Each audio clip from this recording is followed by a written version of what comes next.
I pozdrav svima gledati, ovdje Sim Games, dobrodošli na novi klip.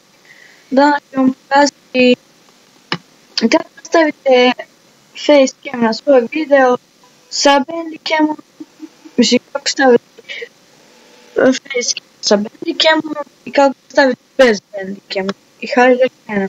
Prvo ću vam pokazati kako stavite bez bandicama. I hajde da krenemo. Uđete u Movie Maker, to bi trebalo imati. Uđete tu.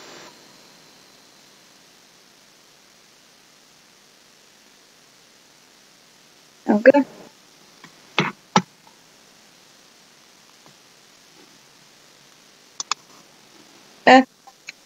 Imate opciju webcam video.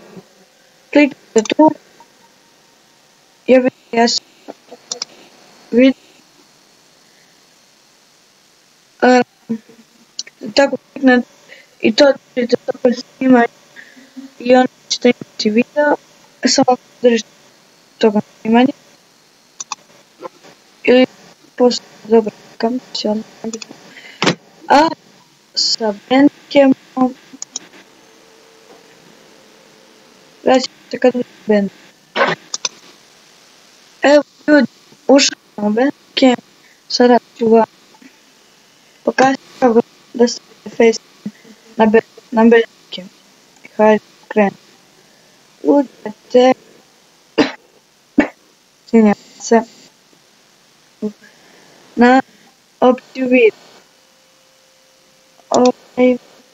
Ovako.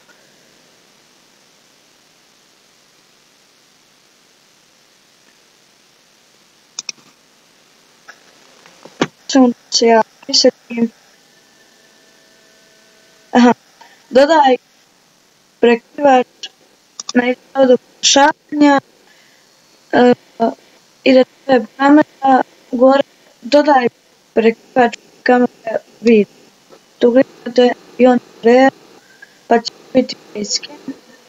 Ja ne mogu staviti resme i to do klipa nas video. Ako jeste, stavite like i subscribe i svi u sljedećem klipu. Ostavite like, share, subscribe. Neću sam rekao, htio sam kažem, zahvaljujem se na blizu 200 pregleda. To je po meni kad cifra za 3 dana. Jako puno hvala za to i se vidimo u sljedećem klipu.